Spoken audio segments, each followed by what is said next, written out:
Welcome back to the deep dive. If you've been thinking about longevity, it's usually diet, exercise, maybe sleep. But what if? Yeah. What if something you experience now could affect your grandchild's lifespan? We're talking about a signal passed down without actually changing the DNA code itself.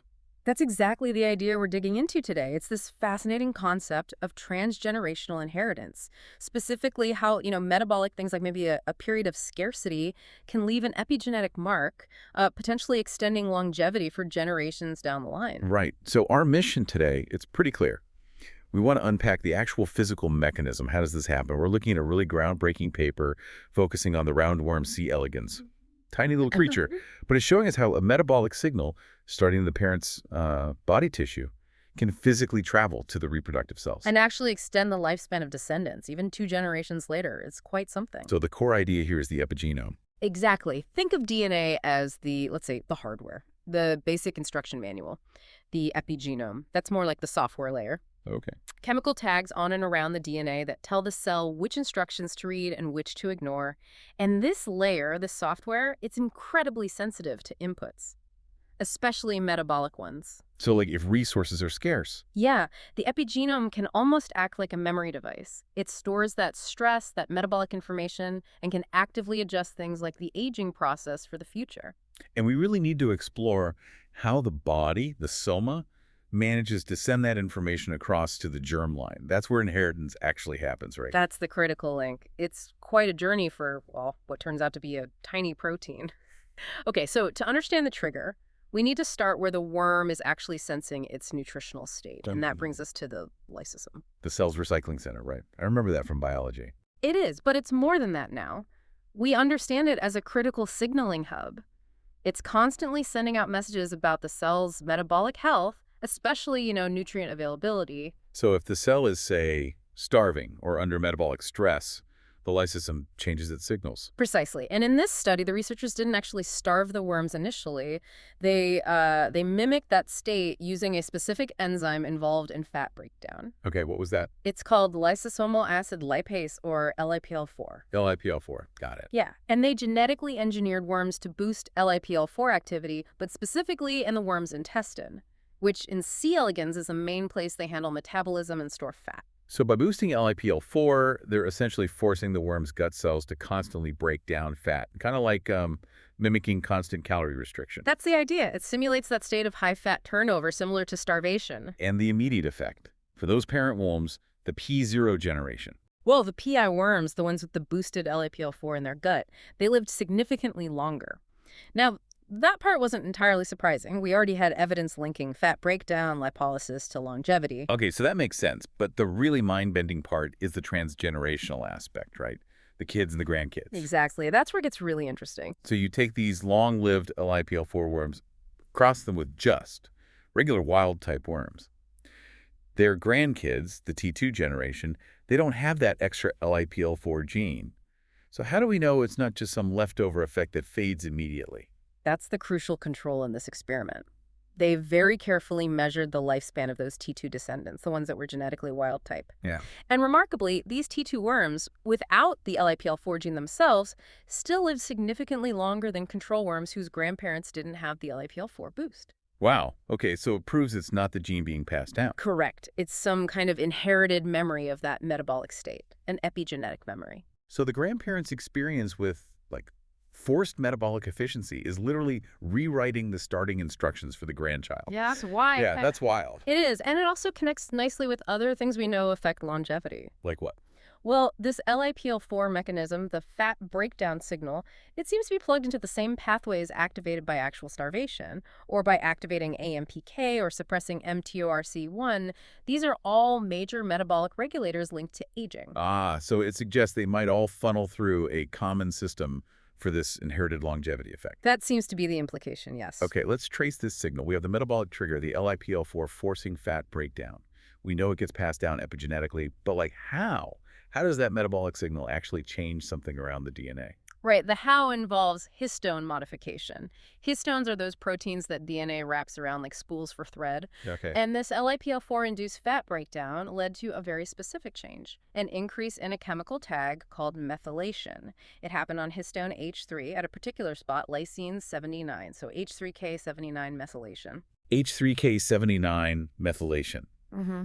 And that specific tag, isn't that usually seen as a go signal, like it activates genes? Generally, yes. It's often associated with transcriptional activation. It's like putting a little flag on the DNA saying, read this part more often. So they looked for genes that were turned on and had this new H3K79 tag. Exactly. And through that process, they pinpointed the key player, a gene called His71. His71. Now, you mentioned this isn't just a standard histone. It makes a variant called H3.3. Why is H3.3 special here? Yes, H3.3 is really interesting. Think of your standard histones. They're mostly made and put in place when DNA is replicating, when cells divide. Right. H3.3 is different. It can be slotted into the chromatin, into the DNA scaffolding, independently of replication. Even in cells that aren't dividing, like aging cells. So it can be added any time. Pretty much. And crucially, it also seems to be a preferred target for that K79 methylation tag we just talked about. It's almost like it's designed to carry the specific epigenetic mark. Huh. So the metabolic signal ramps up production of this special H3.3 protein, which is better at holding on to the longevity signal. How did they prove HIS71, this H3.3 protein, was absolutely essential? Oh, the validation was quite definitive. They created worms where his 71 gene was deleted, so these worms couldn't make the H3.3 variant. And the result? The lifespan extension normally caused by boosting LIPL4 completely gone. Abolished. Wow. Okay, so no HIS71 messenger, no inherited longevity. Yeah. It's absolutely required. Exactly. It's the critical link. Yeah. And here's where, for me, it gets conceptually really, really cool and maybe a bit mind-blowing. Lay it on me. This whole process starts in the intestine, right? That's a somatic tissue, just body tissue. Right. But inheritance, the passing down of traits, that has to go through the germ line, the eggs and sperm. And there's usually a very strong barrier between somatic tissues and the germ line. The Weismann barrier, yeah. Yeah. Signals aren't generally supposed to cross over like that. So this HIS71 protein, it's not just signaling chemically from the gut, it's actually moving. It is physically moving. The research shows a physical transfer of the HIS71 protein itself.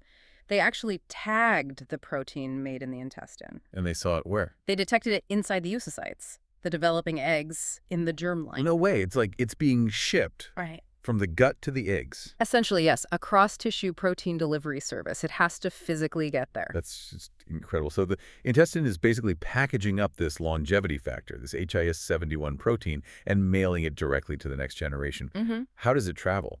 What's the transport mechanism? It seems to hijack a system normally used for lipid transport. It relies on proteins called vitellogenins. Vitellogenins, like yolk proteins. Exactly like yolk proteins. In worms, they're large lipid transfer proteins. Think of them as similar to VLDL, very low-density lipoproteins in mammals. HIS71 essentially hitches a ride on this yolk delivery system. Wow. And then when it gets to the oocyte, the egg cell needs a way to grab it, right, to bring it inside. Correct, and that depends on a specific receptor on the oocyte surface called RME2. It's a type of lipoprotein receptor acting like a gatekeeper. So they tested blocking that gatekeeper. They did. If they blocked the RME2 receptor in the motherworm, the T1 generation. Let me guess, the grandkids didn't get the longevity boost. Precisely. Blocking RME2 uptake completely abolished the transgenerational longevity effect in the T2 grandkids. The messenger couldn't get delivered, so the message wasn't received. That is such elegant proof of the physical transport. Okay, epigenetic changes often aren't permanent. Does this inherited memory last forever? No, it doesn't. And that's also a key feature. The memory fades.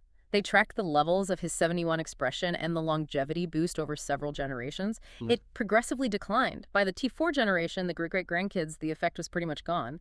Back to baseline. So it's a temporary adaptation, a memory with an expiry date, not a permanent genetic change. Exactly, which makes sense evolutionarily. It's an adaptation to the grandparent's environment, but maybe not relevant forever. Okay, let's quickly recap the journey so far. Stress in the gut, like from LIPL4, boosts production of this special histone variant, HIS71. Right. HIS71 protein physically gets packaged, travels probably via yolk proteins, and gets taken into the egg cells via the RME2 receptor. Now, the package has arrived in the germline, in the oocyte. What happens next? Who kind of activates it or makes the change official for inheritance? Okay, so the germline needs its own specialist tool to handle this incoming HIS71. And that tool is another enzyme called DOT1.3. DOT 1.3, what does it do? It's a specific enzyme that adds that methyl tag to H3K79. It's an H3K79 methyltransferase. But the crucial part, DOT1.3 is expressed only in the germline. You don't find it in the intestine or other somatic tissues.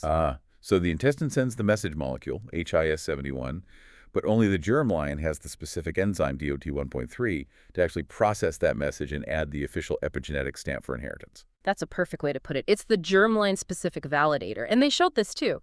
If you get rid of DOT1.3 in the germline, the extra H3K79 methylation doesn't happen, and the inherited longevity disappears. Makes sense. And even more convincingly, if they artificially boosted DOT1.3 levels only in the germline, that alone was enough to cause transgenerational longevity in the grandkids. Whoa. But, and this is key, it only worked if the HIS71 protein was there and could actually receive the methyl tag from DOT1.3. They need each other. Okay, so it's a two-part system. Yeah. The messenger from the soma and the specific processor in the germline.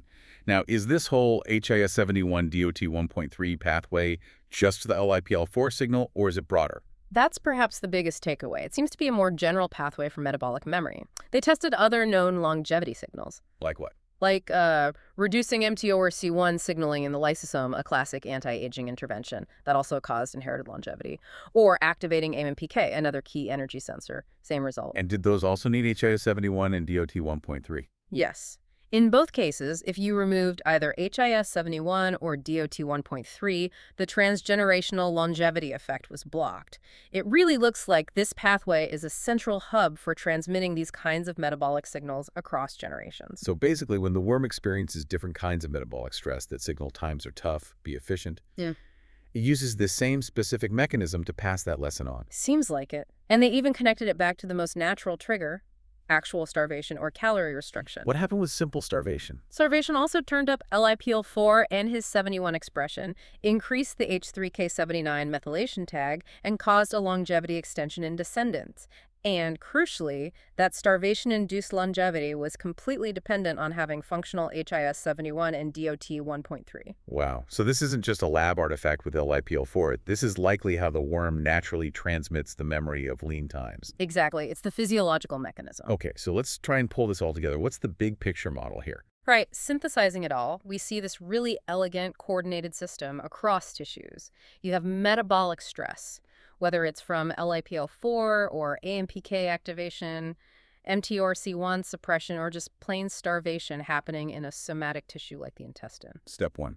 That stress signal leads to increased production of this special histone variant, H3.3, encoded by the His71 gene. Step 2. The messenger is made. Then step 3, this HIS71 protein is physically packaged and transported, likely using that yolk protein system across the tissue barrier from the intestine into the germline, the oocytes. Step 4. Delivery. And finally, step 5, once inside the oocyte, it encounters the germline-specific enzyme DOT1.3, which adds the critical H3K79 methylation mark. And that modification on this transported histone variant is what underpins the inherited extended lifespan in the descendants. So the parent's actual lived experience, metabolically speaking, gets bundled up, shipped, and installed in the next generation starting kit, epigenetically. That's a great summary. It alters their initial epigenetic landscape based on the ancestor's environment.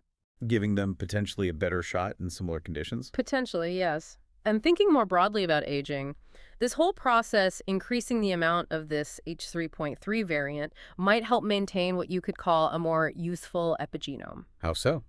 Well, H3.3 itself is known to play roles in important things like maintaining the stability of the genome and helping with DNA damage repair.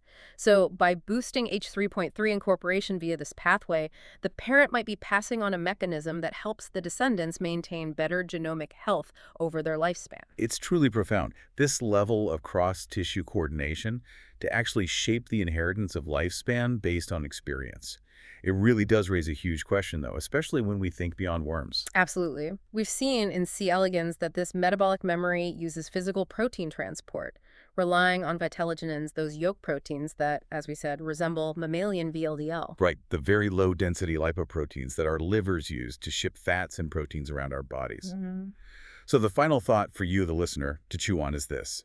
Considering that VLDL connection, what pathways might exist in us, in mammals, maybe involving VLDL or other lipoprotein systems?